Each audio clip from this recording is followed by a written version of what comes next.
এই যে পশ্চিমবাংলা থেকে প্রায় 1000 লোককে নিয়ে গেছে ট্রেনিং করবার জন্য দিল্লিতে, আমি জানতামই না। এটা ডিএমদের উচিত ছিল অ্যাটলিস্ট আমাদের ইনফর্ম করা। আমাকে না করুক, সিএসকে ইনফর্ম করো।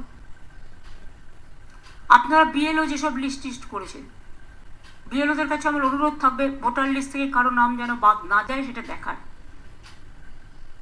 মনে রাখবেন, ইলেকশন কমিশন তার নোটিফিকেশন যখন হবে ডেট অফ ইলেকশন, তখন থেকে এটা ইলেকশন কমিশনের আন্ডারে যায়। তার আগে স্টেট গভর্নমেন্ট, আবার ইলেকশনের পরেও স্টেট গভর্নমেন্ট। সুতরাং এটা মনে রাখবেন, আপনারা চাকরি করেন স্টেট গভর্নমেন্টে, কোনো মানুষকে অযথা হ্যারাস করবেন না।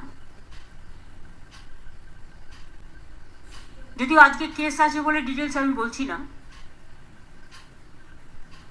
দেখবেন যেন মানুষ হ্যারাস না হয়। যারা দীর্ঘদিন এই রাজ্যের ভোটার, একটা লোক 4 দিন গিয়ে এলো, 4 দিন গেল, তখন হয়তো সেটা কোথাও ঘুরতে গেছে, তাই বলে আপনি তার নামটা বাদ দিয়ে দেবেন?